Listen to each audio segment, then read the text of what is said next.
10 minute में दिमाग हिलाएंगे दोनों।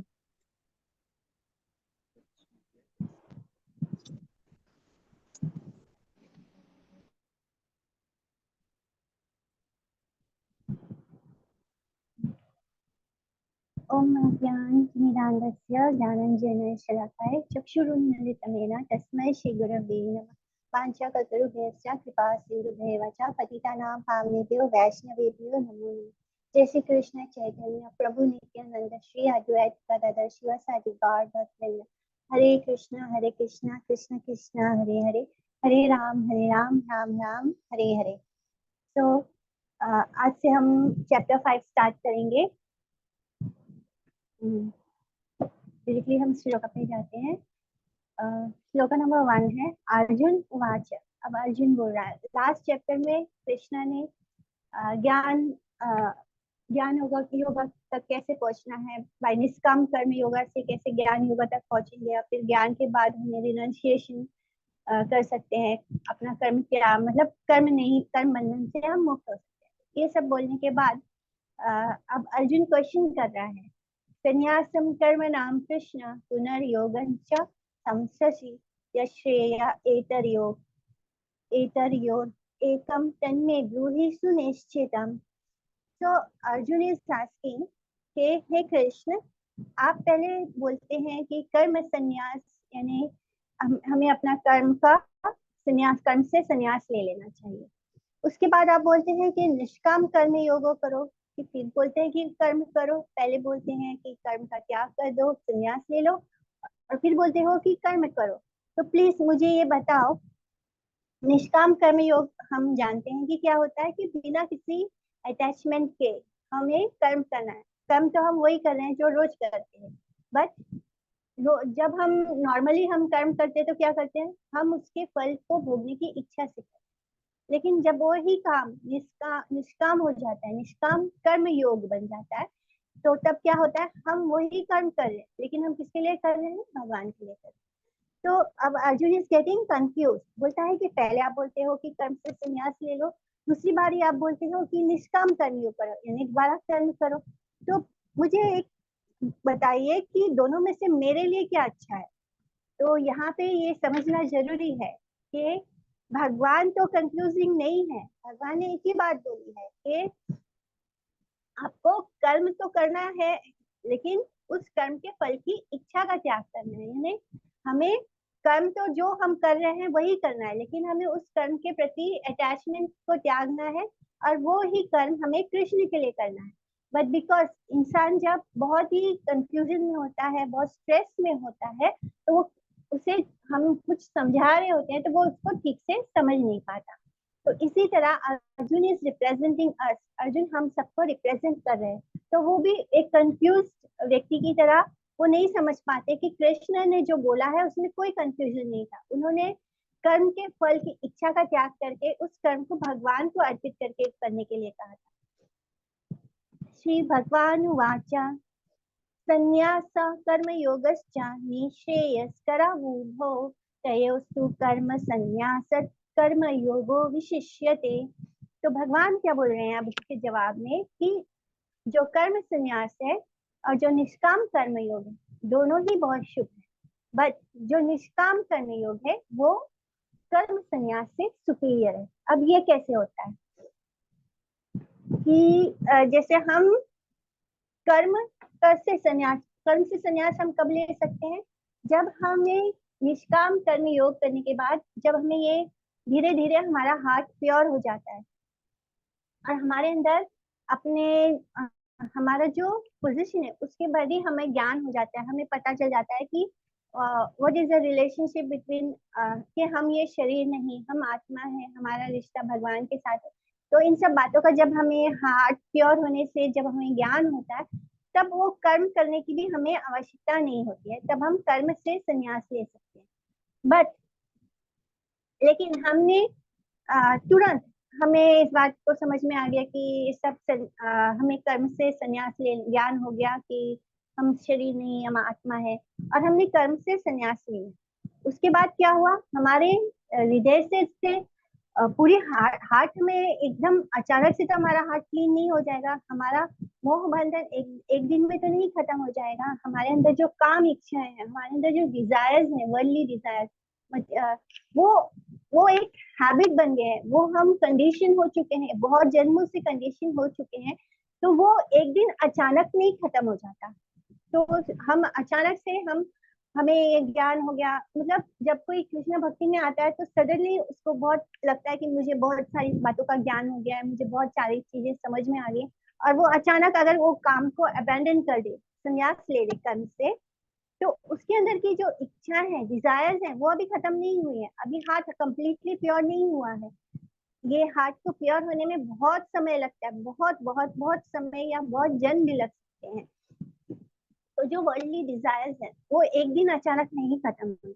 और अगर हमने कर्म से संन्यास ले लिया और हमारे अंदर वर्ल्डली डिजायर्स रह गए हैं और हम दोबारा उस इच्छाओं को भोगने के लिए वापस उस कर्म को इस मटेरियल वर्ल्ड में लौट आते हैं, तब क्या होगा? तब ऐसे व्यक्ति को क्या बोला जाता है कि ऐसे लोग जो है वो वांताशी है। वांताशी यानी क्या? वो है शेमलेस पर्सन, कि उन्होंने पहले सब कुछ त्याग दिया, संन्यास ले लिया, उसके बाद वापस वो इस जैसे कि पहले संन्यास ले लो, तो कभी कभी यंग एज में ही लोग संन्यास ले लेते, उन्हें लगता है कि उनका मोह भंग हो गया, उन्हें ज्ञान हो गया, बट धीरे धीरे वापस वो डिजायर्स अंदर आते हैं और फिर वो गृहस्थ आश्रम में आ जाते हैं। तब ऐसे लोगों को वांतसी कहा गया है। वांतसी यानी वो लोग जो उल्टी करते हैं, यानी जो वोमिट करके वापस उसको चाटते हैं, उसको बोलते हैं वांतसी। यानी उन्होंने एक बार उसको छोड़ दिया और फिर वापस उसमें चले गए। तो ऐसे लोगों को हम, ऐसी परिस्थिति में आने से बेस्ट क्या है कि हम निष्काम कर्म योग को करते रहें। इसलिए भगवान कहते हैं जो निष्काम कर्म योग है वो कर्म संन्यास से सुपीरियर है।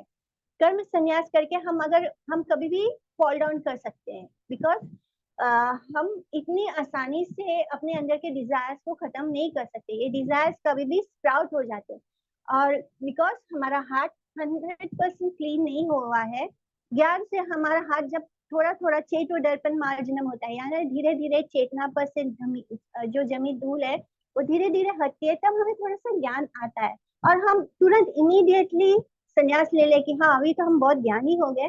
तो इट इज नॉट पॉसिबल, क्योंकि धूल अभी पूरा नहीं साफ हुआ है, और जब तक वो धूल पूरा साफ नहीं होगा वर्ल्डली डिजायर्स खत्म नहीं होंगे।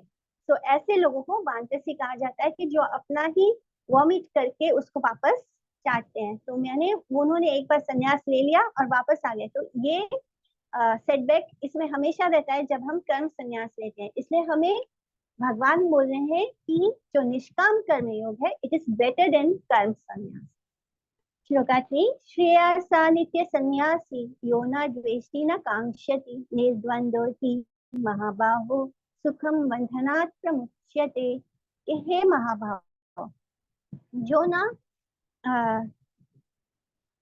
जो किसी चीज को हेट नहीं करता, जो किसी को हेट नहीं करता, जो ना कोई इच्छा करता है ना, यानी अगर कोई चीज उसे मिल रही है तो उससे उसको हेट नहीं हो रहा है कि ये तो मटेरियल है मुझे नहीं चाहिए, या ना ही उसे कोई मटेरियल चीज की इच्छा बची है, ना ही उसके अंदर कोई डिजायर्स बचा है, तो ऐसे व्यक्ति को ऑलरेडी सन्यासी माना जाता है, क्योंकि उसके अंदर ना अवर्जन है ना अटैचमेंट है, दोनों ही चीज नहीं है। दोनों, ना तो उसे किसी चीज से आकर्षण हो रहा है, ना ही उसे किसी चीज से हेटेड हो रहा है। जब हम कर्म निष्काम कर्म योग करने लगते हैं, धीरे धीरे हम ऐसी मतलब स्थिति में आ जाते हैं जब हमें कोई भी चीज अपने लिए नहीं चाहिए होती, that is we don't desire it. और क्योंकि हमें ज्ञान हो गया इसलिए हम उस चीज को हेट भी नहीं करते, कि हमें कुछ मिल रहा है तो हम उसे हेट नहीं करते, हम उसको क्या करते हैं, हम उसका डायरेक्शन कहाँ ट्रांसफर कर देते हैं, कृष्ण की तरफ। हम उसको कृष्ण के लिए यूज करना शुरू कर देते हैं। तो ऐसा करने से क्या होता है, हम किसी चीज को मटेरियल मानकर हेट नहीं करते, हम किसी चीज की इच्छाएं अपने आप खत्म हो जाती है, क्योंकि हमने कृष्ण के लिए जीना सीख लिया होता है, हमने हर चीज कृष्ण के लिए करना सीख लिया होता है, जिससे कि हमारी डिजायर्स भी खत्म हो जाती है। तो ऐसा व्यक्ति को हम ऑलरेडी सन्यासी मान लेते हैं, बिकॉज धीरे धीरे निष्काम कर्म योग करते करते हार्ट कंप्लीटली प्योर हो जाता है, और धीरे धीरे वो व्यक्ति नित्य सन्यासी हो जाता है, यानी निष्काम कर्मयोगी जो होता है वो धीरे धीरे फिक्स हो जाता है, रिनंसिएशन में सन्यासियों जैसा वो फिक्स हो जाता है, यानी उसको, क्योंकि उसने कोई भी चीज का त्याग भी करने की इच्छा खत्म कर दी हो गई है, उसके मन में कोई इच्छाएं भी खत्म हो गई है, यानी उसको कुछ भी, उसको सन्यासियों वाले कपड़े एक्सेप्ट करने की भी जरूरत नहीं है, भले ही उसने ऐसा नहीं किया है, तब भी वो व्यक्ति को हम क्या मानेंगे कि वो सन्यासी है, क्योंकि उसका मन जो है, उसका हृदय जो है, वो सब कुछ उसने भगवान के श्री चरणों में अर्पित कर दिया है, जिससे कि वो भागवत सेवा में ही आनंद को प्राप्त कर रहा है। तो ऐसा व्यक्ति जो है वो नेचुरली डिटैच हो गया। हम डिटैच नहीं हो सकते क्योंकि हमारे डिजायर्स खत्म नहीं हो सकते, बट हम जब उस डिजायर्स को कृष्ण की तरफ डाइवर्ट कर देते हैं तो वो स्थिति हमें ऑटोमेटिकली डिटैचमेंट दे देती है, वर्ल्डली डिजायर से हम डिटैच हो जाते हैं और कृष्ण के श्री चरणों में अटैच हो जाते हैं। तो ऐसे व्यक्ति को ना किसी से उसे किसी से मतलब ही नहीं रह जाता, क्योंकि उसका गोल क्या हो जाता है, कृष्ण हो जाता है। कृष्ण गोल हो जाने से क्या हो जाता है कि हमें किसी के साथ कोई कंपटीशन नहीं करना। जब हम किसी के साथ कंपटीशन में नहीं है तो नेचुरली हमें किसी से जलन या ईर्ष्या भी नहीं होती। ये सारी बुराइयां धीरे धीरे अपने आप ही खत्म हो जाती है। जब हमारा गोल, हमारा लक्ष्य कृष्ण को सर्व करना हो जाता है, तो हमारे अंदर की जितनी भी बुराइयां हैं जो हमें इस संसार से बांध के रख रही है, कंपटीशन करने का जो हमारा स्वभाव है लोगों के साथ, जिसके कारण हमारे अंदर ईर्ष्या की भावना भी आ जाती है, तो ये सारी चीजें ऑटोमेटिकली अपने आप ही खत्म हो जाती है। सांख्य योगो पृथक बला प्रवदन्ति न पंडिता एकम अपि अस्थिता सम्यक उभयोर्विन्दते फलम। जो अज्ञानी होते हैं वही ये सोचते हैं कि कर्म संन्यास और निष्काम कर्म योग दोनों अलग हैं, बट जैसे कि अभी हमने क्या जाना कि जो निष्काम कर्म योगी कर रहा है वो ऑटोमेटिकली संन्यास होगी, संन्यास, उसे हमें सन्यासी समझना चाहिए, बिकॉज उसके अंदर सन्यासियों वाले गुण धीरे धीरे ग्रेजुअली डेवलप होना शुरू हो जाते हैं। एंड इसलिए जो व्यक्ति ये सोचता है कि जो सांख्य योग है, यानी कि मैं शरीर नहीं, मैं आत्मा हूँ, जो कर्म सन्यासी है वो, और निष्काम कर्मयोग दोनों में कोई डिफरेंस नहीं है। भगवान कंफ्यूज नहीं कर रहे हैं, भगवान उस स्थिति तक पहुंचने का रास्ता ही बता रहे हैं। तो जो इंटेलिजेंट होते हैं वो जानते हैं कि दोनों एक ही है, और दोनों पे ही चल के हमारा लक्ष्य क्या है, मोक्ष को प्राप्त करना। तो इसी तरह धीरे धीरे जब निष्काम कर्म योग करने से हमारा हाथ प्योर होता है और ज्ञान अपीयर होना शुरू होता है, लेकिन ज्ञान अपीयर होने के बाद भी हमें निष्काम कर्म योग को स्टॉप नहीं करना है, उसे करते रहना है। तो एंड रिजल्ट दोनों का, चाहे वो कर्म संन्यास हो या निष्काम कर्म योग हो, दोनों का गोल या लक्ष्य क्या है, वो मुक्ति है। यहाँ पे ये समझना है कि हमें कर्म संन्यास करने के बाद भी भक्ति नहीं प्राप्त होगी, मुक्ति प्राप्त होगी। भक्ति हमें कब प्राप्त होती है, जब हम किसी भक्त से मिलते हैं। तो ज्ञान हमें हो जाता है कि हम ये शरीर नहीं, हम आत्मा है, लेकिन मात्र ज्ञान होने से हमें भक्ति नहीं मिलेगी, भक्ति की जगह मुक्ति मिलेगी। तो कर्म संन्यास हो या निष्काम कर्म फल योग, ये स्थिति में निष्काम कर्म योग के बाद ही कर्म संन्यास की स्थिति आती है, तभी हमें भक्ति नहीं मिलती, हमें मुक्ति मिलती है। तो इन दोनों का गोल क्या है, मुक्ति। यत् सांख्ये प्राप्यते स्थानं तद्योर्गैर अपि गम्यते एकम सांख्यम च योगम च या पश्यति सा पश्यति। तो जो रिजल्ट हमें सांख्य योगा से मिलता है, यानी हमें ज्ञान योगा से मिलता है, वही रिजल्ट हमें निष्काम कर्म योगा से मिलता है, यानी दोनों का ही लक्ष्य एक ही है। तो जो वाइज होते हैं, जो इंटेलिजेंट होते हैं, जो समझदार होते हैं, वो देख पाते हैं कि जो सांख्य योगा है और जो निष्काम कर्म योगा है, उन दोनों का रिजल्ट एक्चुअली में सेम, इसलिए वही सत्य को देख पाते हैं। तो ऐसा व्यक्ति ही देख पाता है कि सांख्य योगा सांख्य का मतलब होता है संन्यास और योगा का मतलब होता है निष्काम कर्म योग। तो जो सांख्य योग है वो भी एक्चुअली में क्या है, निष्काम, उसका भी लक्ष्य वही है। निष्काम कर्म योग का लक्ष्य जो है यानी मुक्ति को प्राप्त करना। तो जो व्यक्ति इन दोनों चीज में कोई अंतर नहीं देखता वही एक्चुअली में सत्य को देखता है। संन्यासस्तु महाबाहो दुखम आप्तुम यो अयोगता योगयुक्तो मुनिर्ब्रह्मा न चीरेण अधिगच्छति। तो भगवान बोल रहे हैं कि हे महाबाहो, अर्जुन को महाबाहो बोल रहे हैं कि जो कर्म संन्यास प्रैक्टिस करता है बिना निष्काम कर्म योग के, यानी वो एकदम कंप्लीटली कर्म संन्यास ले लेता है, वो क्या करता है, वो अपने आप को तकलीफ में डालता है। लेकिन जो निष्काम कर्म योग करता है वो ऑटोमेटिकली ज्ञानी बन जाता है और बहुत जल्दी ब्रह्म को प्राप्त कर लेता है। कि हम अगर अचानक से कर्म को त्याग देंगे, अबैंडन कर देंगे, तो वो ऐसा व्यक्ति क्या है, वो बहुत जल्दी गिर जाएगा। और बिकॉज उसका हार्ट क्लीन होना बंद हो जाता है।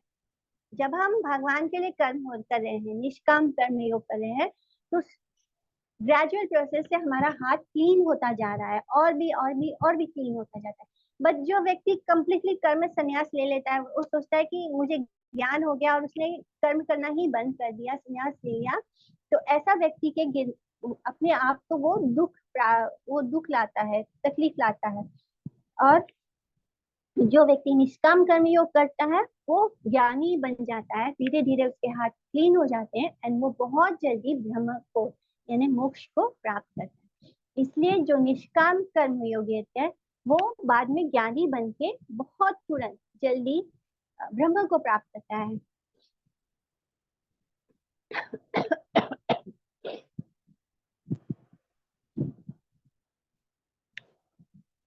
वर्तिका सूत्र में आता है कि प्रमादिनो बहिश्चिता विशुना कलाहोत्सुखा संन्यासिनो अपि दृश्यन्ते दैव संदुस्थिता शया। यानी ये देखा गया है कि जो सन्यासी होते हैं उनका मन भी स्थिर नहीं होता और वो बहुत जल्दी उनका माइंड एजिटेट होता है और बहुत जल्दी क्वारल्स यानी लड़ाई झगड़ों में भी ले आ जाते हैं। बिकॉज उनका हार्ट जो है वो प्योर नहीं है। वो बहुत जब हम कृष्ण के लिए कर्म कर रहे होते हैं तब हम कंप्लीटली एब्जॉर्ब होते हैं कृष्ण में। बट इफ वी अबैंडन, अगर हम कर्म को अबैंडन कर दें, हम निष्काम कर्म योग नहीं करते हैं, सिर्फ कर्म से संन्यास ले लेते हैं, तो ऐसे जो सन्यासी होते हैं उन्हें भी सुकून नहीं मिलता, उन्हें भी शांति नहीं प्राप्त होती। उनके अंदर उनका माइंड एजिटेटेड रहता है बिकॉज वो ज्यादा समय उनका भगवान की माया में रहता है, इल्यूजनरी एनर्जी के साथ उनका संपर्क एसोसिएशन ज्यादा होता है। योग युक्तो विशुद्धात्मा विजितात्मा जितेन्द्रिया सर्वभूतात्मा भूतात्मा कुर्वन्नपि न लिप्यते। तो जो व्यक्ति निष्काम कर्म योग करता है विथ प्योर इंटेलिजेंस, ऑब्वियसली हम जब निष्काम कर्म योग करते हैं तो हमारा हार्ट प्योर होता जाता है एंड हार्ट प्योर होने से जो हमें ज्ञान प्राप्त होता है उससे हमारा इंटेलिजेंस भी प्योर होता है। और जिस व्यक्ति का पहले तो हमारा इंटेलिजेंस प्योर होगा, उसके बाद हमारा हार्ट प्योर होगा और उसके बाद हम अपने सेंसेस को कंट्रोल कर पाएंगे। तो ऐसा व्यक्ति जो है वो हर किसी को प्रिय होता है। सर्वभूतात्मा, सर्वभूत यानी सारे लिविंग बींग्स को ऐसा व्यक्ति आत्मभूत आत्मा यानी वो सबको अपना सा महसूस होता है। He does not become, यानी वो कभी भी किसी भी कर्म से कर्म बंधन में नहीं फंसता, चाहे वो कोई भी कर्म करे, वो ऐसा व्यक्ति किसी भी कर्म बंधन से कार्मिक रिएक्शंस उसको नहीं भोगने पड़ते। निष्काम, ये एक ग्रेजुअल प्रोसेस है कि निष्काम कर्म योग करने से पहले हमारा इंटेलिजेंस प्योर होगा, उसके बाद हमारा हार्ट प्योर होगा एंड उसके बाद जब हम दोनों तरफ से प्योर हो जाएंगे तब हम हमारे कंट्रोल में आ जाएंगे। हमारे सेंसेस जो हमें इधर उधर भटका रहे थे वो भी हमारे कंट्रोल में आ जाएंगे and then this kind of जो व्यक्ति होते हैं वो हर जीवात्मा को प्रिय होने लगते हैं, यानी वो सब उसके मन को अच्छा लगता है, वो अच्छे लगते हैं। और ऐसे व्यक्ति जो भी कर्म करते हैं उसका कोई कार्मिक रिएक्शन नहीं होता है।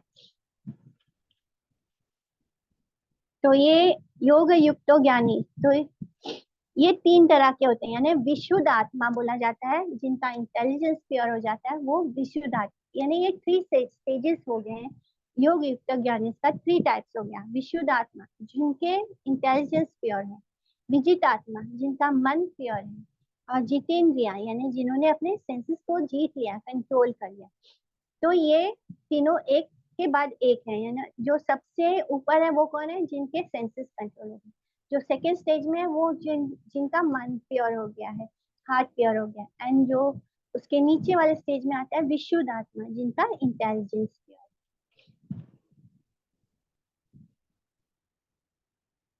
तो सर्वभूतात्मा यानी सारे लिविंग एंटिटीज अपने आप से सबसे ज्यादा प्रेम करते हैं, यानी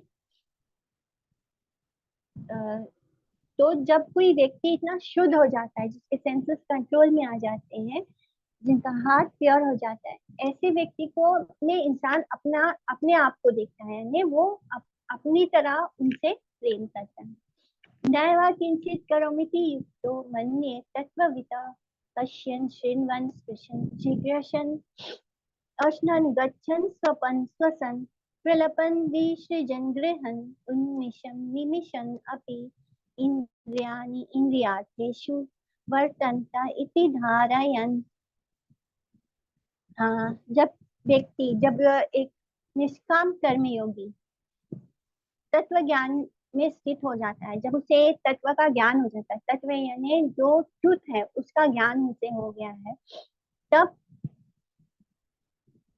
उसकी बुद्धि जो है वो, चाहे वो उसका जो इंटेलिजेंस है वो भी प्योर हो चुका है।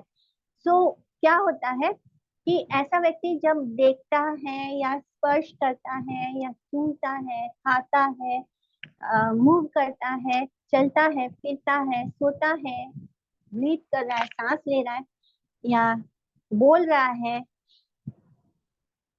आंखें खोल रहा है, बंद हो रहा है, जो भी बॉडीली फंक्शंस हमारे होते हैं, उसे पता है कि ये जो बॉडी है ये वो नहीं है, जिसके कारण ये सब कुछ जो हो रहा है वो एक्चुअली में वो नहीं कर रहा है, वो कुछ भी नहीं कर रहा, बस उसके जो सेंसेस हैं वो अपने सेंस ऑब्जेक्ट्स में अपना काम कर रहे हैं, उसके जो सेंसेस है वो अपने आप अपना काम कर रहे हैं, लेकिन वो कुछ भी नहीं कर रहा। तो वो सब कुछ करते हुए भी कुछ नहीं कर रहा। जैसे कि अगर हमने स्कूटी चलाना सीखा है, तो हम सीख लेते हैं, उसके बाद क्या होता है, जब हम शुरू में सीखते हैं तब हमें पता होना चाहिए कि हमारे हाथ कैसे फोल्ड होने हैं, कैसे हमें पकड़ना है, कौन से बटन से हमें स्कूटी स्टार्ट करना है। बट धीरे धीरे जब हम एक्सपीरियंस हो जाते हैं तो हम स्कूटी पे बैठते बिना देखे, हम हैंडल पे नहीं, हम सीधा हैंडल पकड़ के हमें अपने आप पता चल जाता है कि हमें लगता ही नहीं कि हमने कुछ किया है, या हमें ध्यान देना पड़ रहा है कि हमें कैसे गाड़ी स्टार्ट करनी है। इवन हम कार ड्राइविंग कर रहे हैं, जब हम फर्स्ट टाइम सीखते हैं तो हमें हर हर एक छोटी छोटी चीज पे ध्यान देना होता है। बट जब सीख जाते हैं तो हमें कोई भी छोटी मोटी चीजों पे हम ऑटोमेटिकली बैठते ही स्टार्ट कर लेते हैं, ड्राइव कर लेते हैं। हमें कोई चीज पे ध्यान भी नहीं देना पड़ता है, हमें पता भी नहीं चलता कि हम बैठ के गाड़ी चला रहे हैं। इसी तरह जो निष्काम कर्म योगी है, जो भी बॉडी में जो भी चीजें सेंस हमारे सेंसेस जैसे भी मूव कर रहे हैं, उसे पता होता है कि वो कुछ भी नहीं कर रहा, वो सब चीजें अपने आप फंक्शन कर रही हैं, and he is not the doer, यानी जो निष्काम कर्म योगी है वो कुछ भी नहीं कर रहा, सब कुछ अपने आप हो रहा है। तो जो सेंसेस के जो ऑब्जेक्ट हैं वो अपने आप फंक्शन कर रहे होते हैं बॉडी में। ब्रह्मा ब्राह्मण्याध्याय कर्माणि संगम त्याक्त्वा करोति या लिप्यते न सा पापेन पद्म पत्रमिवाम्भसा, यानी जिसने कर्म के प्रति अटैचमेंट त्याग दिया है और अपने कर्मों का सारा फल जो भगवान को ऑफर करता है, परमेश्वर को, वो किसी भी तरह के पाप से इफेक्ट नहीं होता। वैसे ही जैसे कि जो लोटस फ्लावर होता है उसका जो लीफ होता है वो जल से अनटच होता है, यानी उसका जड़ तो कीचड़ में होता है लेकिन उसका जो पत्ता है, जो फूल है, वो हमेशा उस कीचड़ से ऊपर होता है। उसी तरह एक जो जिसने अपने कर्मों के प्रति सारा अटैचमेंट त्याग दिया है, जिसने अपने कर्मों का सारा फल भगवान को ऑफर कर दिया है, ऐसे व्यक्ति को कोई भी पाप छू भी नहीं सकता।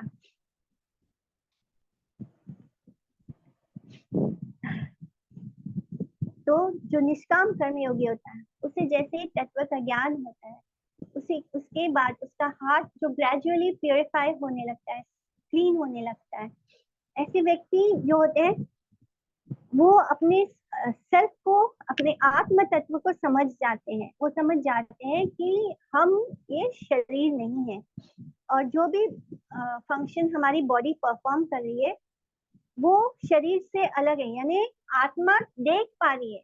आत्मा किससे देख रही है? आत्मा इस शरीर से नहीं देख रही, आत्मा इस शरीर को भी देख पा रही है, समझ पा रही है कि उसका शरीर ये सारे फंक्शंस कर रहा है, बॉडीली फंक्शंस जो हो रहे हैं वो शरीर में हो रहे हैं, आत्मा में नहीं हो रहे। आत्मा उसको ऑब्जर्व कर पा रही है, तो इस तरह उसको आत्मा तत्व का ज्ञान होने लगता है।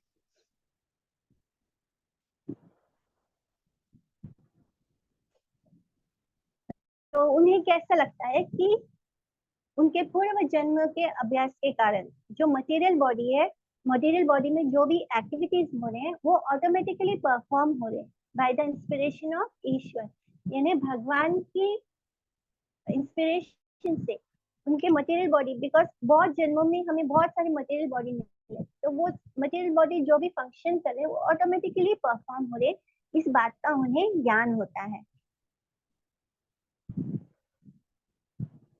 तो क्योंकि हम मटेरियल बॉडी में हैं तो हम ये सोचते हैं कि वी आर द परफॉर्मर, यानी जो कुछ भी हमारे शरीर में हो रहा है उसको परफॉर्म करने वाले हम स्वयं हैं।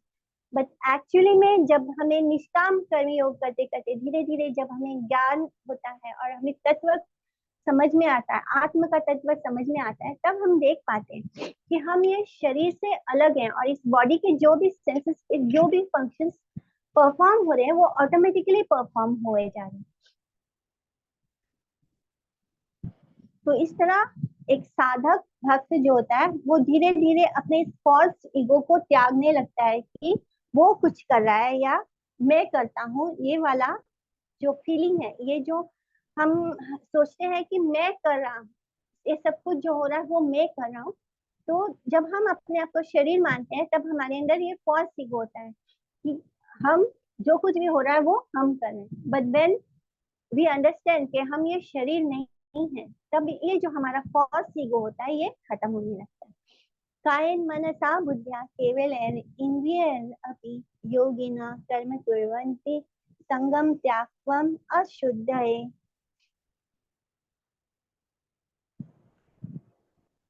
आत्म शुद्धाय, जो हमारा मन है जब हम उसे प्योरीफाई करने की कोशिश करते हैं, जैसे कि कोई निष्काम कर्म योगी अपना सारा अटैचमेंट छोड़ देता है और वो अपने बॉडी से, मन से, बुद्धि से कर्म तो कर रहा है लेकिन उसके अंदर उस कर्म के प्रति कोई अटैचमेंट नहीं। तो कभी कभी वो जो भी कर्म कर रहा है इस शरीर से, उसमें उसका मन भी एंगेज नहीं होता है, वो बस वो सेंसेस से वर्क कर रहा होता है, यानी अपना कुछ होता ही नहीं। उससे पता चल गया है कि ये शरीर बस अपना ऑटोमेटिकली अपने फंक्शंस को परफॉर्म कर रहा है।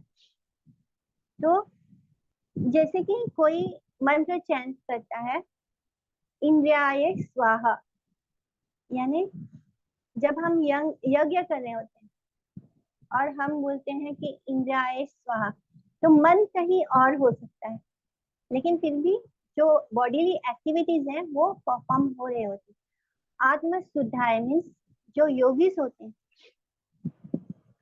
तो वो जो भी कर्म कर रहे होते हैं उससे उसका लक्ष्य क्या होता है? अपने मन को प्यूरिफाई करना। तो कभी कभी हम जैसे कि हम अग्नि में डाल रहे होते हैं और उसमें स्वाहा बोल रहे हैं, लेकिन वो बॉडी से परफॉर्म करें, मन उस जगह पे नहीं होता, इंद्रिया स्वाहा। तो ऐसे आप ऐसे जो कर्म होते हैं, ऐसे जो निष्काम कर्म योगी जो कर्म करते हैं, वो बस अपनी आत्मा को शुद्ध करने के लिए करते हैं। युक्त कर्म फलम त्याक्त्वा शांतिम आपनोति नैष्ठिकम् आयुक्ता काम कारेण फले सक्तो निबध्यते। तो इस तरह जब हम अपने कर्मों के फल का त्याग करना शुरू करते हैं, तो यही प्रोसेस से जब हम अपने कर्मों का फल त्याग करते हैं, तो इसी प्रोसेस से निष्काम कर्म योगी को इटर्नल पीस यानी मोक्ष प्राप्त होता है, शांति प्राप्त होती है। और जो साकाम कर्मी होता है, जो अपने कर्मों के फल से अटैच होता है और जिसके अंदर मटेरियल डिजायर्स होते हैं, वो क्या होता है, उसके जो कर्म है उसे बांधने लगते हैं, उसे बांधते जाते हैं।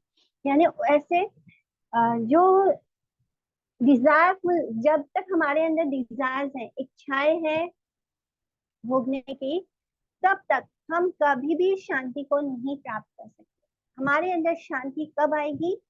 जब हमारे डिजायर्स खत्म हो जाएंगे, जब हमारा अटैचमेंट खत्म हो जाएगा अपने कर्म के। जब डिजायर्स ही नहीं होगा तो अटैचमेंट ऑटोमेटिकली खत्म हो जाएगा। तो ये डिजायर्स कैसे, डिजायरलेस होना तो इम्पॉसिबल है, लेकिन यही डिजायर जब कृष्ण के लिए हो जाते हैं, जब हम निष्काम कर्म योग करना शुरू कर देते हैं, तो हम अपने लिए कुछ भी नहीं कर रहे होते हैं, तो automatically we are becoming desireless. और ऐसी परिस्थिति में ही हमें सुकून या शांति प्राप्त होगा, मोक्ष प्राप्त होगा। तब नहीं प्राप्त होगा जब तक हमें काम करके उसकी फल को भोगने की इच्छा होगी। सर्वकर्माणि मनसा संन्यस्यास्ते सुखं वशी नवद्वारे पुरे देहि नैव कुर्वन्न कार्यं। यानी जो सेल्फ कंट्रोल जीवात्मा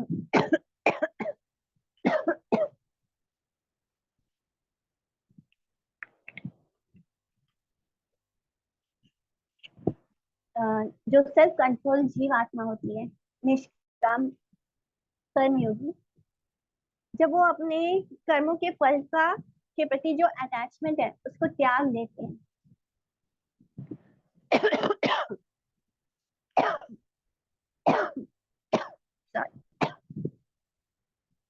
तब वो इस नौ द्वार वाले घर में, इस शहर में रहने लगते हैं।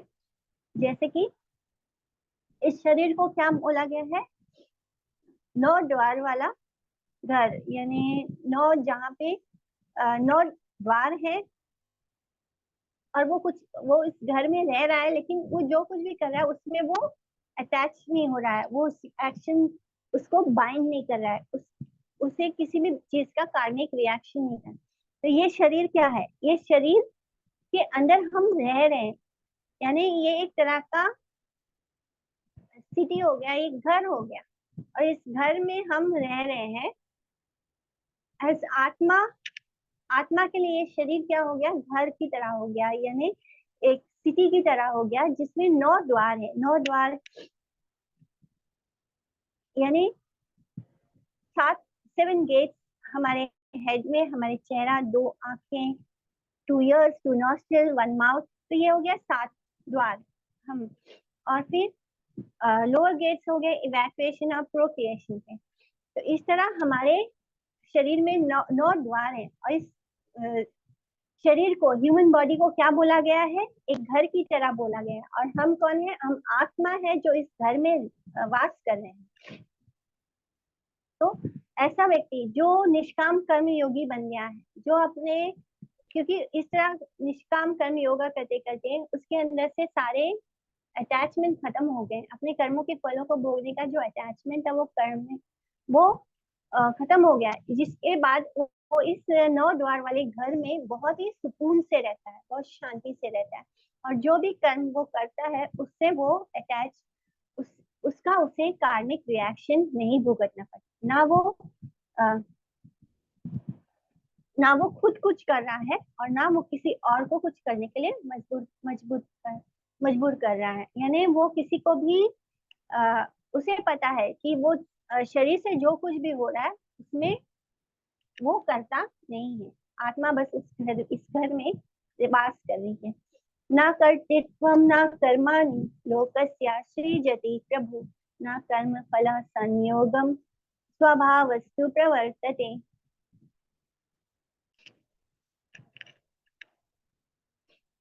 तो भगवान ने इंसानों के अंदर, इंडिविजुअल्स, जीव आत्माओं के अंदर ऐसी कोई इच्छा नहीं बनाई है, ऐसा कोई स्वभाव नहीं दिया है जिससे कि वो कर्म करे, या जिससे कि वो फोर्स हो जाए कोई कर्म करने के लिए या उसके फल को भोगने के लिए। तो ये काम भगवान का, परमेश्वर का नहीं है। ये सब हम क्यों होते हैं? क्योंकि हमने नेचर एक्वायर कर लिया है, जिसके कारण हमें लगता है कि हम ही करता है। और जब हमारे अंदर ये अज्ञानता होती है कि हम ही करने वाले हैं, तब हमें उस कर्म का फल भोगना होता है। भगवान जो होते हैं वो उस कर्म के को विटनेस करते हैं। वो हमें नहीं फोर्स करते कि हमें कोई कर्म करना है, ना ही वो हमें उस फल को भोगने के लिए उन्हों ये इस जो भी हम कर्म कर रहे हैं, जो भी हमारे अंदर डिजायर्स हैं, वो उसके कारण हम उस कर्म को कर रहे हैं। और उसका जब हमें फल प्राप्त होता है, चाहे वो अच्छा हो या बुरा हो, उसमें भगवान का कुछ लेना देना नहीं होता। Because Krishna has not created this tendency कि इंडिविजुअल अपने कर्म करने में, कर्म के बंधन में बंध जाए। लेकिन क्योंकि हमारे अंदर इच्छाएं हैं, क्योंकि हम अपने आप को शरीर मानते हैं, तो हम इस शरीर को सुख देने वाली चीजें करना चाहते हैं, जिससे कि हम अपने आप को कर्मों के बंधन में बांध लेते हैं और कार्मिक रिएक्शंस को भोगते हैं। तो ये भविष्य पुराण में आता है कि हमारे जो पास्ट लाइफ के कर्म है, उसके इम्प्रेशंस के कारण ही जो भगवान विष्णु है वो जीव आत्मा को उसके उस अगले डेस्टिनेशन पर उसमें उस एक्टिविटीज में एंगेज कर लेते हैं। बिकॉज हमारे अंदर इच्छा है उस चीज को करने की, तो भगवान उसको उस डायरेक्शन में कर देते हैं। तो यहाँ पे भगवान इज नॉट गिल्टी। भगवान हमें फोर्स नहीं कर रहे। भगवान, हमने जो इच्छा किया है, हमने इच्छा करने के कारण हमें जो चाहिए होता है, जब तक हम उसको नहीं भोग लेते तब तक हमें बॉडी एक्सेप्ट करना पड़ता है। जैसे ही हमारा इच्छा कृष्ण के लिए हो जाता है, हम अपने कर्मों को, कार्मिक रिएक्शंस खत्म कर देते हैं। जब तक हम अपने लिए, अपने शरीर को सुख देने वाले सेल्फ ग्रेटिफिकेशन में लगे रहते हैं, तब तक ही हम कार्मिक रिएक्शंस भोगते हैं। द मोमेंट हम कृष्ण की तरफ मुड़ जाते हैं और हम कृष्ण के लिए कर्म करना शुरू करते हैं, जो भी कर्म कृष्ण के लिए होने लगता है वो हमें बाइंड नहीं करता। हम उसका फल हमें नहीं भोगना है। हमें सिर्फ उस चीज का फल भोगना होता है जब उसी कर्म को हम उसके फल को भोगने की इच्छा से करते हैं। हम कोई बिजनेस करते हैं तो उसको, उसमें हम लक्ष्मी, धन कमाने की इच्छा से बिजनेस करते हैं। लेकिन अगर हम बिजनेस ये सोच के करें कि इसमें से जो लक्ष्मी आएगी उससे मुझे कृष्ण के लिए सेवा करनी है, तो उस वो चीज हमें बाइंड नहीं करेगी। लेकिन अगर उस लक्ष्मी से हमें अपने लिए कुछ खरीदना है, हमें अपने लिए कुछ भोगना है, तो हम उसका कार्मिक रिएक्शंस भोगेंगे। हम चाहे अच्छा कर्म करें तो भी हमें कर्म का फल भोगने के लिए शरीर धारण करना होगा। अगर हम बुरा कर्म करेंगे तो ऑब्वियसली हमें नया शरीर उसके अकॉर्डिंगली प्राप्त होगा। तो अच्छा कर्म भी हमें बांधेगा। It is like sweet poison. अच्छा कर्म क्या है? स्वीट पॉइजन की तरह है, कोटेड, यानी शुगर कोटेड है, पॉइजन है। कि अच्छा कर्म किया, लोगों के साथ बहुत अच्छा अच्छा व्यवहार किया, उससे क्या होगा? हमें अब वो अच्छे कर्म का फल भोगने के लिए भी शरीर पाना होगा, ताकि जो अच्छा अच्छा किया हमने दूसरों के साथ। हरे कृष्णा, आवाज आ रही है ना मेरी? हरि बोल। आ रही है माता जी, आ रही है। आ रही है दीदी। हाँ जी, हाँ जी। तो शुगर कोटेड पॉइजन होता है गुड कर्म। चाहे हम लोगों के लिए अस्पताल बना ले, चाहे हम गरीबों को खुद खाना खिला दे, हम कंबल बांट लें, हम बहुत सेवा कर ले, इससे क्या होगा? इससे कुछ होगा नहीं। बहुत अच्छा अच्छा करके हम स्वर्ग जाएंगे, वापस वो कर्म खत्म होगा, वापस धरती पर आ जाएंगे। यानी हमें अच्छे कर्म का भी फल भोगना है, हमें बुरे कर्मों का फल भी भोगना है। तो दोनों से ही हम बच नहीं सकते। हम कभी कभी अच्छा कर्म क्यों करते हैं? क्योंकि हमें सोसाइटी में प्रतिष्ठा आशा है, यानी हमें नाम चाहिए होता है, फेम चाहिए होता है, या फिर हमें बहुत अच्छा लगता है कि सब लोग हमें बहुत अच्छा बोले कि मैं कितना अच्छा इंसान हूँ, ये कितना दान पुण्य करते हैं, कितने अच्छे हैं। हमें ये सुनने की लालसा है हमारे अंदर। यानी अभी भी ये अच्छे काम तो हम कर रहे हैं, पर हम कृष्ण के लिए नहीं कर रहे हैं, हम अपनी तारीफ सुनने के लिए कर रहे हैं। हमें इच्छा होती है कि लोग हमारी तारीफ करें, लोग हमें बोले कि हाँ ये बहुत अच्छा इंसान है, ये कितना सेवा करता है। तो ये सुनने के लिए हम कर रहे हैं। तो यहाँ पे क्या हुआ, ये डिजायर्स हमारी अपने लिए है, हम अभी भी कृष्ण के लिए नहीं कर रहे हैं। तो इसका फल भी हमें भोगना होगा। हमें अच्छे कर्म का फल अच्छा मिलेगा, बट फल भोगने के लिए तो शरीर धारण करना होगा। यानी कर्म बंधन खत्म नहीं हो रहा, अच्छे के लिए भी भोगना है, बुरे के लिए भी भोगना है। तो दोनों ही सिचुएशन में हमें कार्मिक रिएक्शन भोगना है। बट व्हेन वी डू निष्काम कर्म योगा, हम कार्मिक रिएक्शन में नहीं फंसते, बिकॉज अब हमारे अंदर कोई इच्छा नहीं है कि मुझे कुछ चाहिए, मुझे ना नेम चाहिए, ना मुझे फेम चाहिए। मुझे क्या चाहिए? मुझे कृष्ण के लिए सेवा करनी है, मुझे जो कुछ भी करना है कृष्ण के लिए करना है।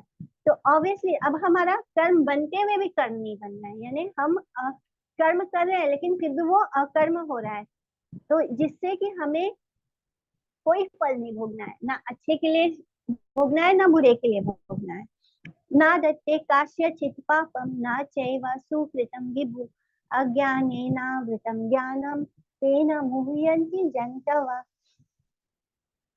तो ईश्वर जो है, परमेश्वर जो है, वो ना तो किसी के सिंफुल रिएक्शंस को कंसीडर करते हैं, ना ही उनके पाप को, ना ही उनके पुण्य को कंसीडर करते, वो दोनों ही एक्सेप्ट नहीं करते। कृष्ण जो है, ना तो वो हमारे पाप को एक्सेप्ट करते हैं, ना तो वो हमारे पुण्य को, यानी प्रायश्चित रिएक्शंस भी कृष्ण स्वीकार नहीं करते।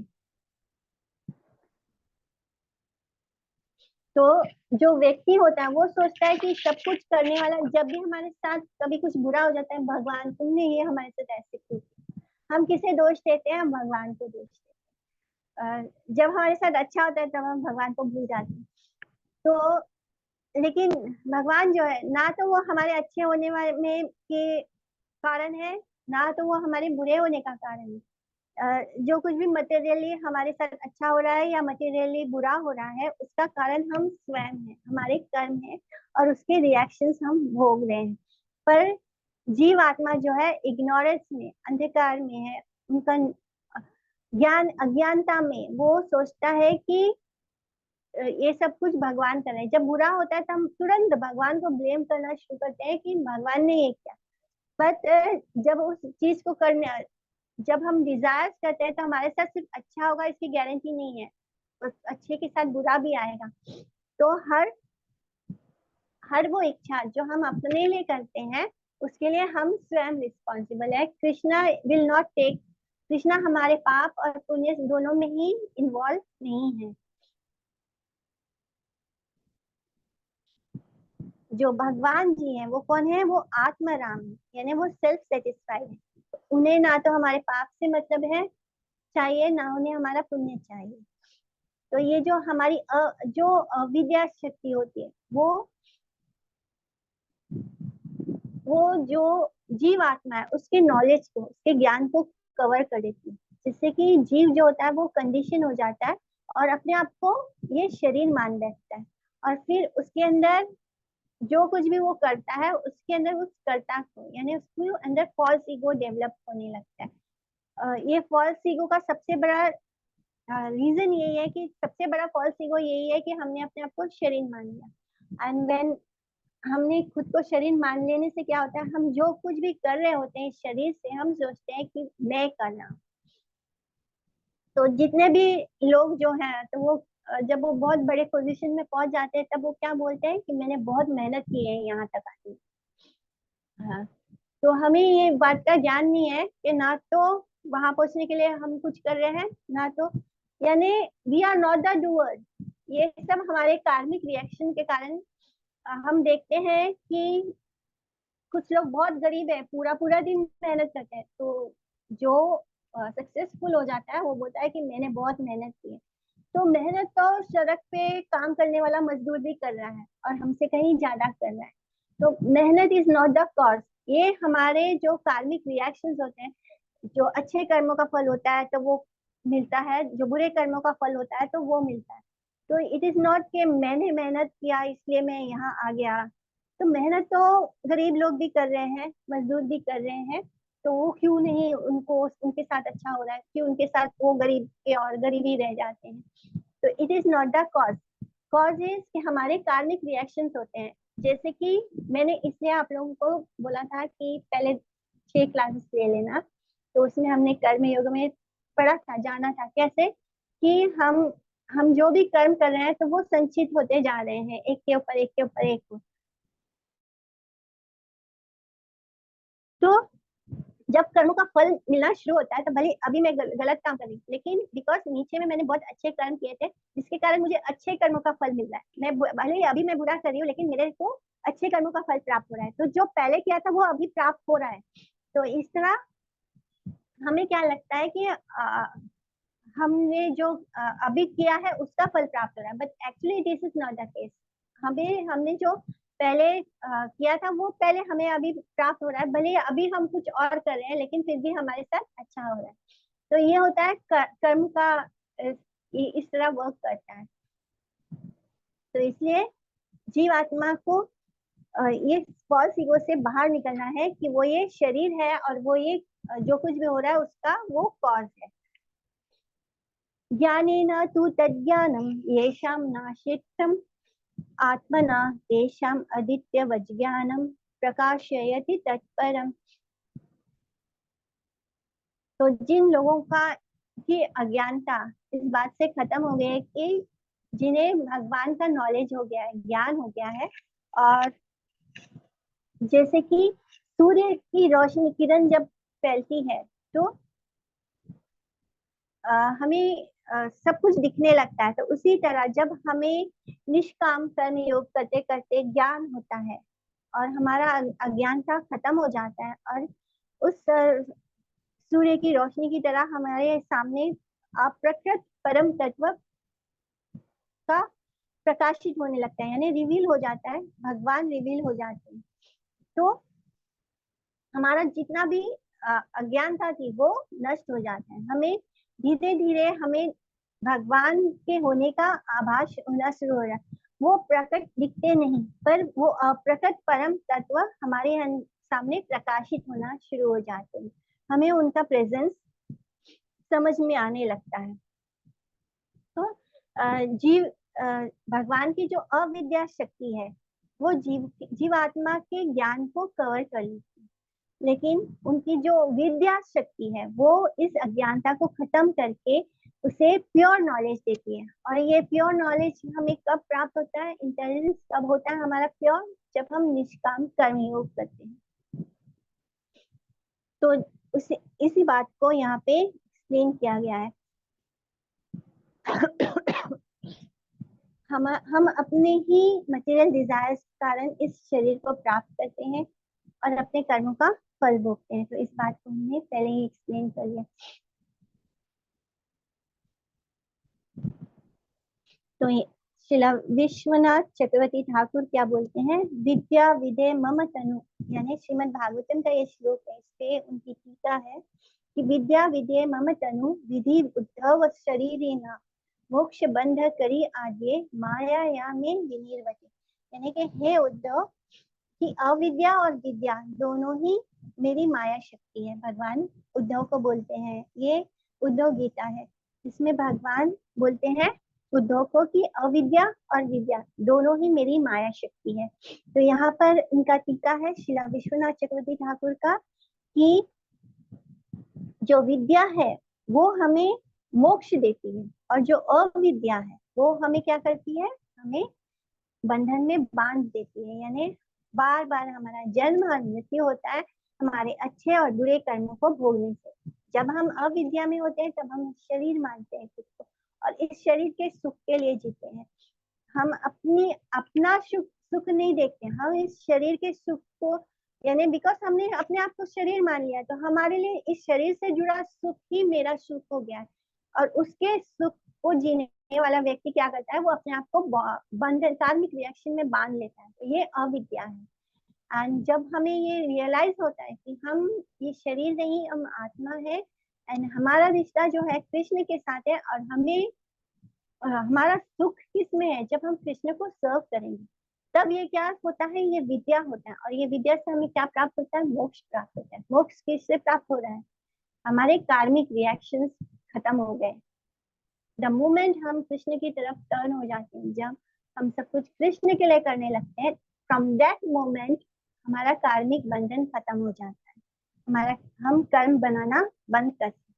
लेकिन बिकॉज ये प्रारब्ध के कारण ये शरीर प्राप्त हुआ है, तो इस शरीर को प्राप्त होने के समय जो हमने कर्म किए हैं वो हमें भोगना पड़ता है। बट जब हम हरि नाम करते हैं और भगवान के लिए सारा कर्म करने लगते हैं, निष्काम कर्म योगी बन जाते हैं, तो ये जो हमारा प्रारब्ध है, जो बहुत बड़ा बड़ा हमें कुछ भोगना होता है, वो भी खत्म होने लगता है। एंड इनफैक्ट हरि नाम से, जब हमारा हरि नाम शुद्ध होता है, जब हम चैन, हमारी जो हरि नाम है उसमें कोई ऑफेंस नहीं होते हैं, तब इवन हमारा प्रारब्ध भी नष्ट हो जाता है।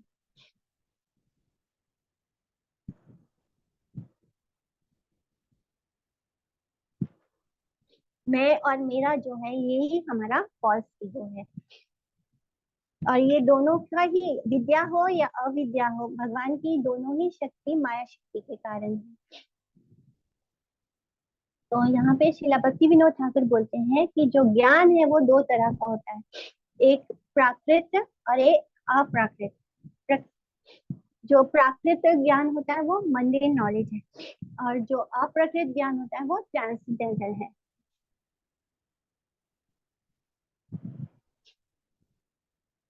प्राकृतिक ज्ञान यानी जो इनर मैटर से होता है, यानी मटेरियल चीजों के प्रति, वो होता है अविद्या, यानी अज्ञानता, जीवात्मा की अज्ञानता होती है। और जो अप्राकृत ज्ञान होता है, जो दिव्य ज्ञान होता है, वो होती है एक्चुअली में विद्या। जब हम ये जान जाते हैं कि हम जो है वो भगवान कौन है, हम कौन है, हमारा रिश्ता क्या है भगवान के साथ, तो ये एक्चुअली में हम ज्ञानी है।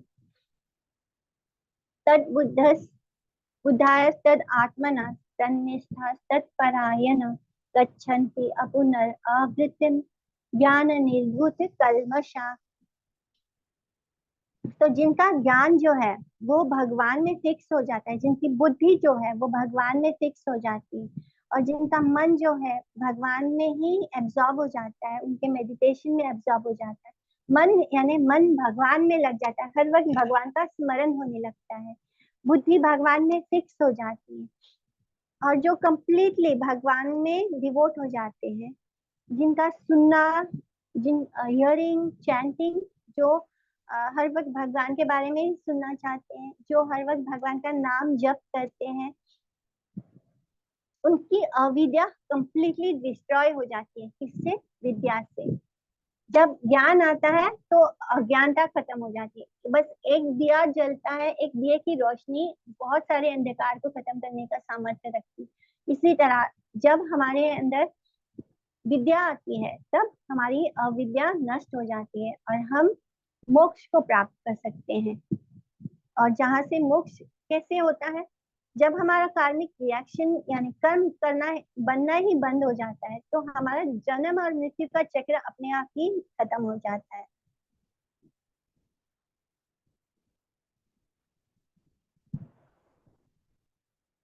सत्वात् संजायते ज्ञानम, भागवत गीता का श्लोक है ये 14.17। तो ज्ञान जो होता है वो सत्व गुण में होता है। परमात्मा जो है वो सत्वगुण, रजोगुण और तमोगुण, इन तीनों ही गुणों से ऊपर है। और उन्हें क्या कहते हैं, हम गुणाधीश कहते हैं।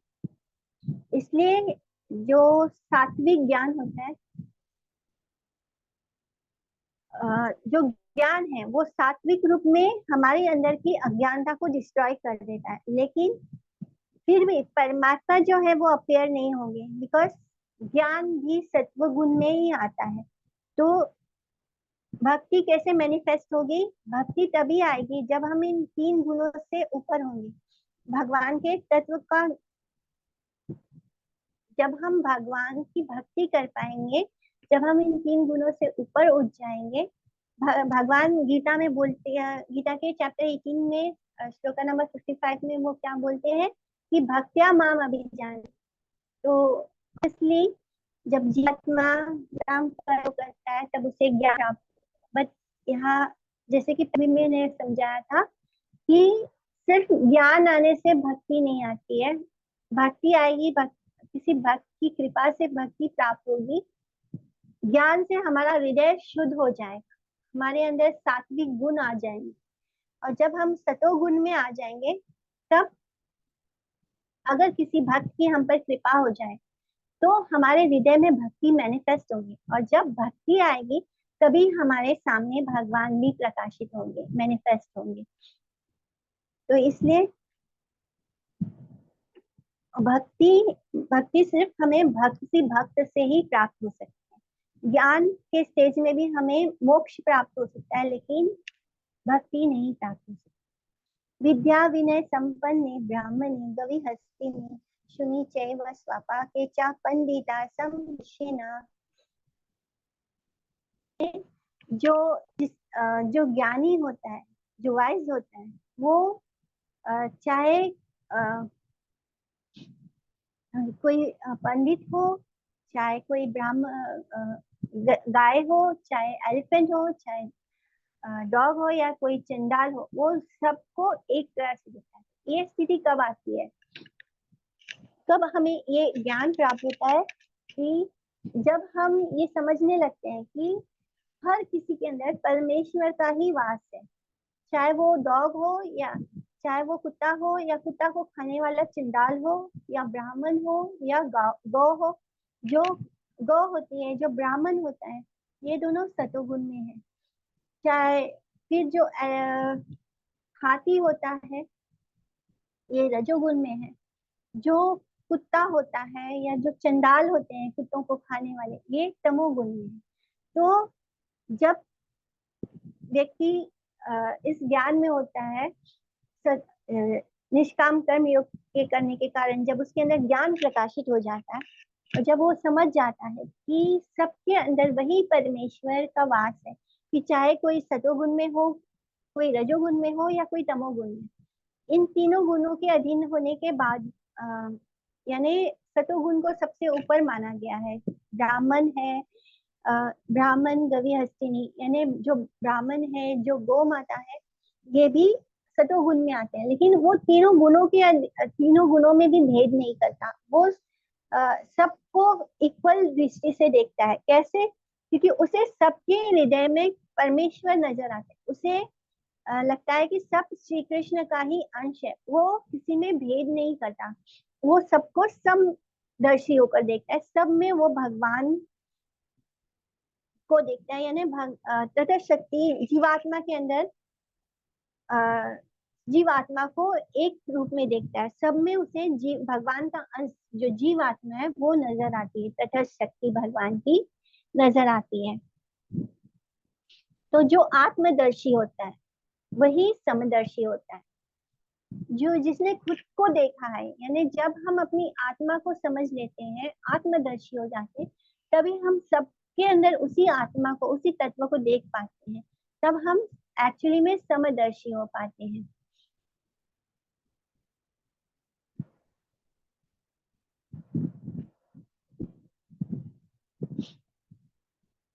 तो सेम थिंग भगवान ने उद्धव गीता में भी कहा है, श्रीमद् भागवतम में, कि ब्राह्मणे पुकासे स्तेने ब्राह्मणे रिके कुलिंगके अक्रूरे क्रूराके चैवा समदृक् पंडितो मता। यानी भगवान कृष्ण बोल रहे हैं उद्धव से कि मेरे ओपिनियन में जो ब्राह्मण को, चंडाल को, चोर को, एक भक्त को, सूरज की रोशनी को, या अग्नि में निकलने वाले स्पार्क को चिंगारी को या एक क्रूर इंसान व्यक्ति को या एक बहुत अच्छे व्यक्ति को एक तरह से देखता है, इक्वल विजन से देखता है, उसे ही ज्ञानी माना जाएगा, उससे ही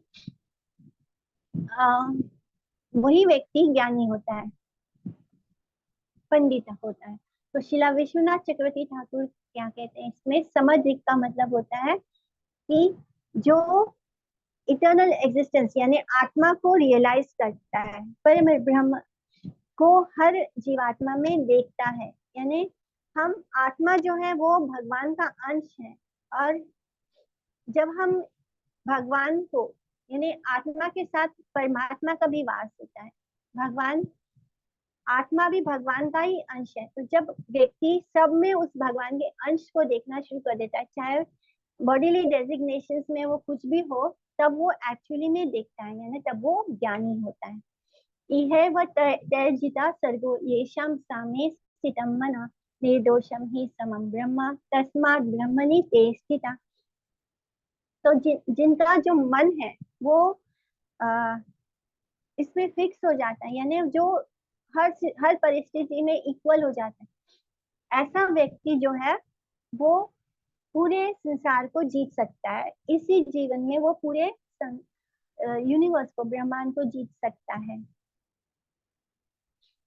तो उनके अंदर भी ब्रह्म जैसे गुण आने शुरू हो जाते हैं, और इसलिए वो ब्रह्म में स्थित हो जाते हैं। ब्रह्म जैसे यानी भगवान जैसे गुण ऐसे व्यक्तियों में आने लगते हैं, और वो पूरे संसार को जीतने की क्षमता रखते हैं। यानी वो ऐसा व्यक्ति जो सब परिस्थिति में इक्वल हो गया है, जिसे ना तो सुख महसूस होता है, जो ना सुख में सुखी होता है, ना दुख में दुखी होता है, जो सब जीवों को एक दृष्टि से देखता है। तो ऐसा व्यक्ति पूरे संसार को जीतने की क्षमता रखता है, और उसके अंदर भगवान जैसे ही ब्रह्म के ही गुण आ जाते हैं, और जिसके कारण वो हर समय ब्रह्म में ही स्थित होता है, यानी भगवान में ही स्थित होता है। और वो अपने आप को मटेरियल वर्ल्ड के जितने भी बॉन्डेज है उससे फ्री कर लेता है, यानी बंधनों से मुक्त कर लेता है। न प्रहिष्येत प्रियम प्राप्य नो विजेत प्राप्य च प्रियम स्थिर बुद्धि समुदो ब्रह्मविद ब्राह्मणी स्थिता। तो जो ब्रह्म को जानता है, और अभी समय है क्या हमारे पास?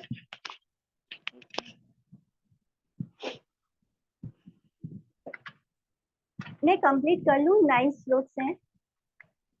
हरे कृष्णा, और we continue for next class. आप सबसे पूछ रही हूँ, शुड आई कंटिन्यू? अभी 9 श्लोक बाकी हैं इस चैप्टर के। कर लो दीदी, करो। हरे कृष्णा। लीजिए माता जी, कर लीजिए। हरे कृष्ण माता जी, कर दीजिए। माता जी कर लीजिए। Okay, thank you. श्लोक नंबर 21। बाह्य स्पर्शेष्व अशक्तात्मा विदन्ति आत्मनि यत् सुखम सा ब्रह्म योग युक्तात्मा सुखम अक्षयम अश्नुते। तो जिस व्यक्ति के अंदर शरीर से सेंसेस से जुड़े प्लेजर्स की तरफ कोई अट्रैक्शन नहीं होता है, वो अपने आप में ही इंटरनली वो अपनी आत्मा में ही सुख को महसूस करता है, क्योंकि उसने अपने आप को ब्रह्म से यानी भगवान से यूनाइट कर लिया है योगा के थ्रू, निष्काम कर्म योगा के थ्रू वो अपने आप को प्योर कर चुका है, और उसके अंदर अपने सेंसेस के प्रति कंट्रोल आ चुका है, बिकॉज उसके सारे सेंसेस कृष्ण में लग गए हैं, जिससे कि उसके अंदर कोई अटैचमेंट नहीं है इस शरीर के सुख को भोगने की, इस शरीर से जुड़े किसी भी तरह के सुख को भोगने का उसके अंदर जो अटैचमेंट था वो खत्म हो चुका है। अब उसे इससे चीजों में कोई हैप्पीनेस नहीं मिलता, वो उसका सुख कहाँ है, उसके आत्मा में वो सुख ही प्राप्त होता है, और वो ब्रह्म के यानी इस योगा के through, yoga means what, getting connected with Krishna. जब आत्मा का परमात्मा के साथ मिलन होता है तो उसे ही योगा कहते हैं। तो ऐसा व्यक्ति हमेशा इटर्नली सुखी रहता है, अनलिमिटेड हैप्पीनेस को प्राप्त करता है।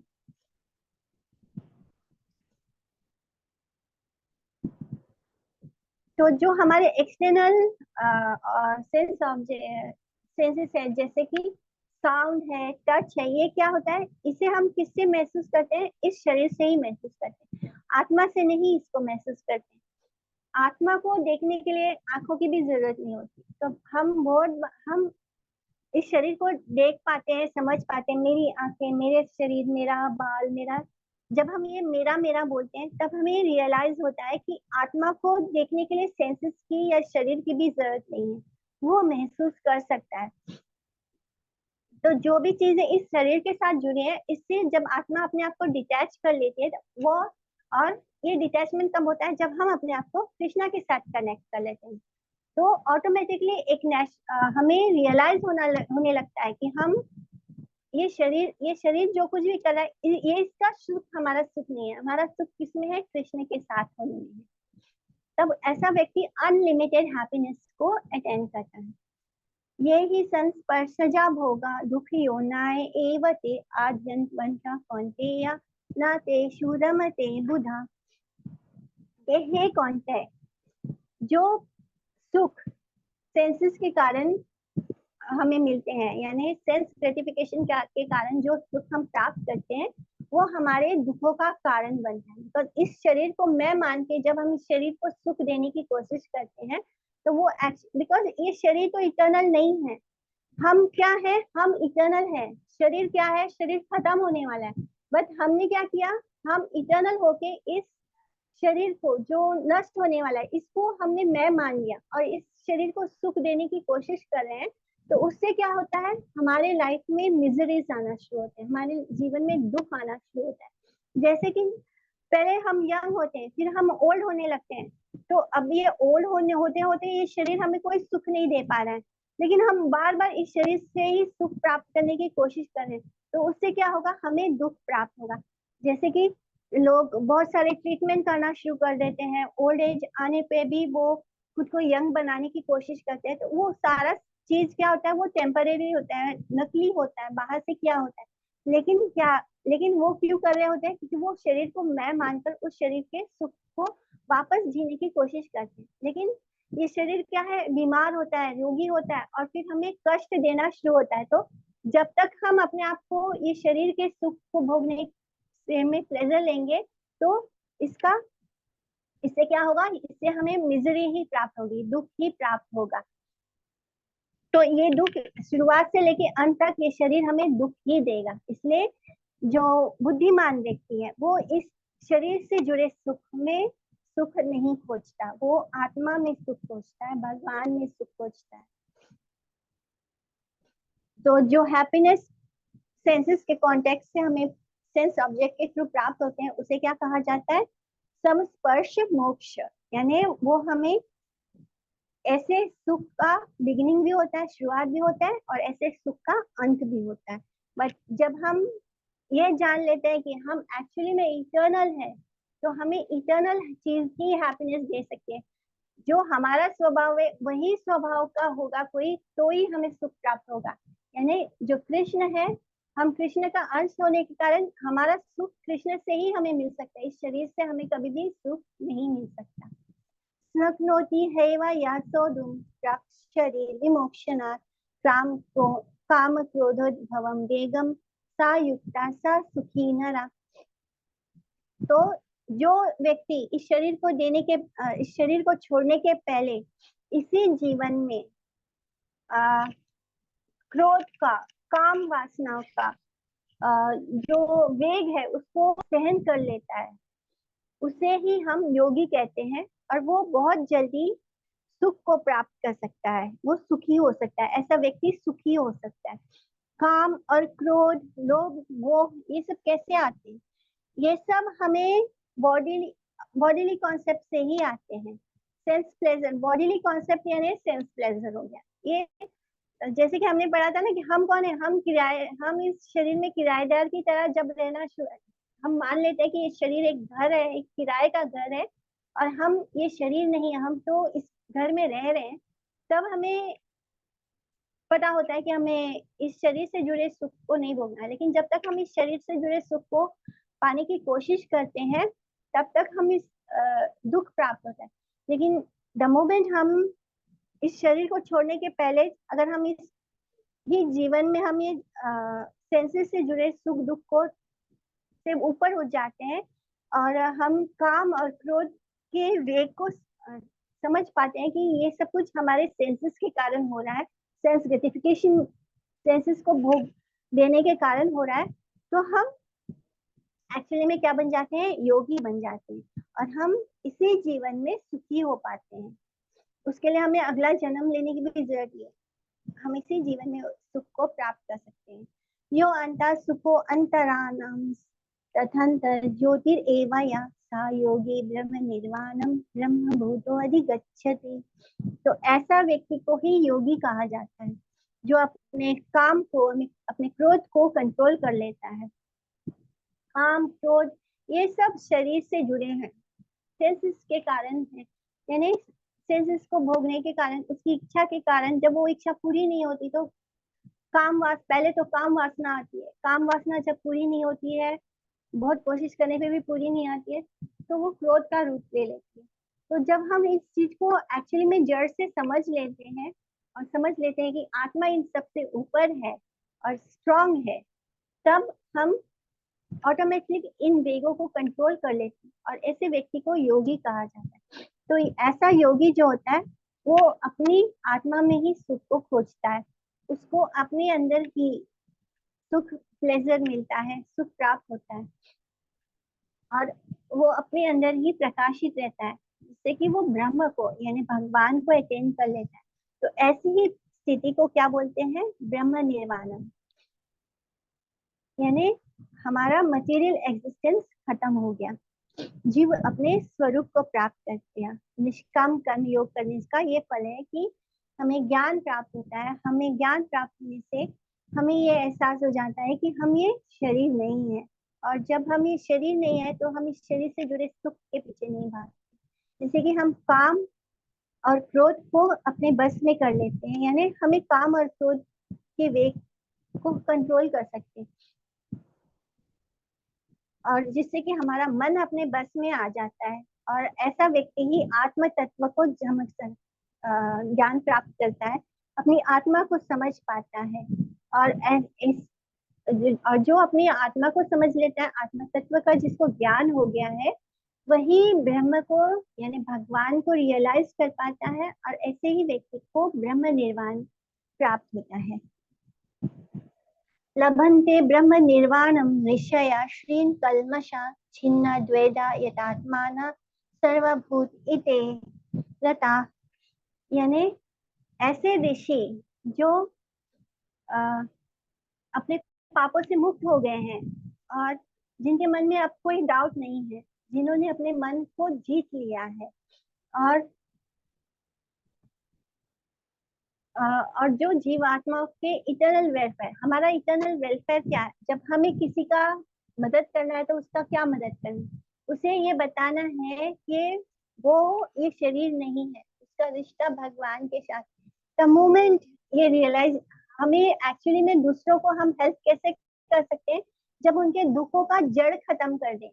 हम लोग मटेरियली किसी को कितनी भी हेल्प करें, वो मटेरियल हेल्प से हम किसी को भी लाभ नहीं दे सकते। द रियल हेल्प है कि हम किसी को कृष्णा कॉन्शियस बनाते।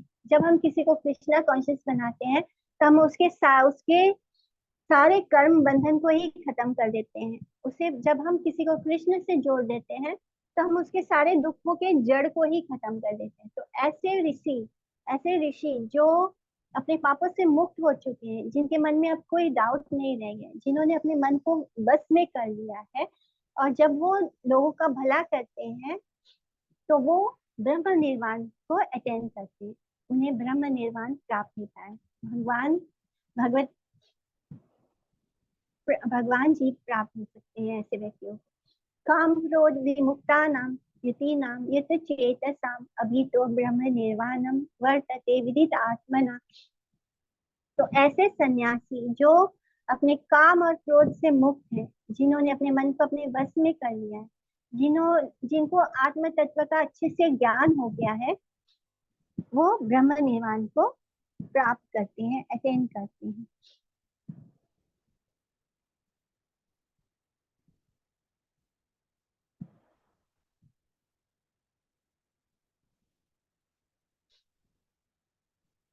तो भगवान अर्जुन के उसी क्वेश्चंस को आंसर किए जा रहे हैं और बोल रहे हैं कि कितना, मतलब एक व्यक्ति को आखिर कितना, एक सन्यासी को कितना समय लग सकता है ब्रह्म निर्वाण प्राप्त करने में।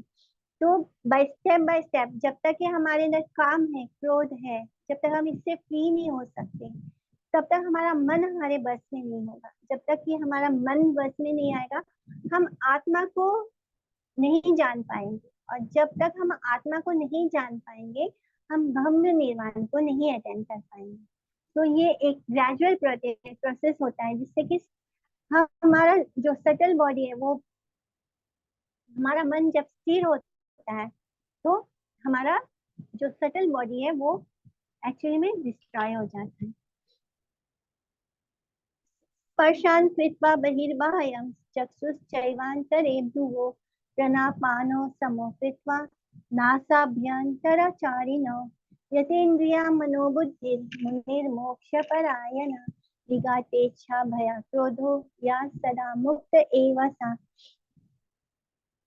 तो ऐसा व्यक्ति जो इच्छाओं से मुक्त हो गया, जिसके अंदर कोई डिजायर्स नहीं है, जिसे किसी चीज का डर नहीं है, भय नहीं, जिसके अंदर क्रोध नहीं है, जिसने अपने एक्सटर्नल सेंस ऑब्जेक्ट जैसे कि साउंड और टच को अपने मन से हटा लिया, यानी उसे जिसका सेंसेस के कोई कनेक्शन खत्म हो गया है, और जो अपने दोनों आईब्रोज के सेंटर में अपने विजन को फिक्स कर लेता है, और अपने प्राण वायु को अपवर्ड और डाउनवर्ड मूवमेंट वाले जो प्राण एंड अपान, डाउनवर्ड जो होता है वो अपान होता है, और अपवर्ड जो होता है वो प्राण वायु होता है। तो हम लोग ने प्राण वायु के बारे में लास्ट चैप्टर में भी पढ़ा था कि कैसे हर चीज के लिए हमारे प्राण वायु वर्क करते हैं, हमारे सेंसेस को कंट्रोल करते हैं। तो जो अपने नाक से सांस को कंट्रोल कर लेता है, अपने दोनों आईब्रोज के बीच में सेंटर में अपने विजन को कंट्रोल करता है, और अपने मन और बुद्धि से अपने सेंसेस को कंट्रोल कर लेता है, वही मोक्ष को प्राप्त होता है। तो ये ध्यान कैसे लगाते हैं कि इसके बारे में हम लोग चैप्टर 6 में डिटेल में पढ़ेंगे कि कैसे एक योगी कैसे ध्यान में, जिससे कि उसे अपने आंखों विजन को अपने आईब्रोज के सेंटर में क्यों करना पड़ता है, क्योंकि अगर हम आंख पूरी तरह बंद करके मेडिटेशन करेंगे तो हम सो जाएंगे। अगर हम आंख खोलकर मेडिटेशन करेंगे तो बाहर की चीजें हैं वो हमें अट्रैक्ट करेंगी, यानी हमारा सेंसेस हमारे कंट्रोल में नहीं आए। तो इसको अष्टांग योग बोलते हैं। तो 8 तरह की जो योग हैं, अष्टांग योगा करके जो योगी होते हैं वो अपने सेंसेस को कंट्रोल करते हैं, और जिससे कि वो अपने प्राण वायु और अपान वायु को भी अपने नॉस्ट्रिल में उसके मूवमेंट को भी कंट्रोल कर लेते हैं, अपनी लाइफ एयर को भी कंट्रोल कर लेते हैं, और अपने मन और बुद्धि से अपने शरीर को कंट्रोल करके, अपने मन को कंट्रोल करके, अपनी इंटेलिजेंस को कंट्रोल करके ऐसे योगी को मोक्ष प्राप्त होता है। तो यहाँ पे श्रील भक्ति विनोद ठाकुर क्या बोलते हैं कि कृष्ण क्या बोल रहे हैं कि हे अर्जुन, जब हमारा हृदय निष्काम कर्म योगा करने से प्यूरिफाई हो जाता है, और जब वो हृदय मुझे ऑफर कर देते हैं, और जब हमारा हार्ट प्योर हो जाता है और उसे जब हम भगवान को ऑफर कर देते हैं, तो हमें क्या होता है, हमें ज्ञान प्राप्त होता है। और जब ये ज्ञान प्राप्त होता है तो हमें क्या समझ में आता है कि ज्ञान स्वरूप भक्ति क्या है, यानी हमें ज्ञान के बाद का ही नेक्स्ट स्टेप है जब हमें भक्ति प्राप्त होती है। और जब हमें ब्रह्म का एक्सपीरियंस होता है तभी हम भक्ति करते हैं, गुणातीत ज्ञान, यानी गुणों के अधीन होके भी शुरुआत हम गुणों के अधीन ही रहते हैं, ज्ञान भी गुण के अधीन है, यानी in the mode of goodness. तो धीरे धीरे हम उस स्टेज से हम भक्ति में आते हैं। तो यहाँ पे इस श्लोका में अष्टांग योगा के बारे में बताया है कि किस तरह हम अपने सेंसेस को कंट्रोल कर सकते हैं। भोक्तारम यज्ञ तपसम सर्वलोक महेश्वरम सूरिदम सर्वभूतानां ज्ञात्वा माम शांतिम मृच्छति। तो ये सबसे इम्पोर्टेंट श्लोक है। इसमें भगवान क्या बोल रहे हैं कि जितने भी यज्ञ हैं, जितने भी सेक्रीफाइसेस हम करते हैं, जितना भी यज्ञ है, तपस्या है, इस सब का भोक्ता कौन है? मैं स्वयं, भगवान स्वयं। जितना भी यज्ञ हम करते हैं, जितने भी हम तपस्या करते हैं, उन सब के भोक्ता कौन है? श्री भगवान स्वयं होते हैं, जो इस पूरे प्लैनेटरी सिस्टम के कंट्रोलर हैं। हम सब जीवात्माओं के वेल विशर कौन है? भगवान स्वयं है। ऐसे ही जो इस बात को जानता है कि मैं ही सब यज्ञ का, तपस्या का भोक्ता हूँ, वो ही व्यक्ति मोक्ष को प्राप्त करता है। तो इस तरह भगवान इस बात को समझा रहे हैं कि अगर जब हम ये समझ लेते हैं कि सब कुछ, जो कुछ भी है, जो कुछ भी है, उसके भोक्ता कौन है? भगवान स्वयं है। हम भोक्ता नहीं है। हम अभी खुद को भोक्ता मानते हैं, लेकिन जब हम ये रियलाइज कर लेते हैं कि भगवान ही भोक्ता है, सब कुछ भगवान से आता है और भगवान के लिए ही है।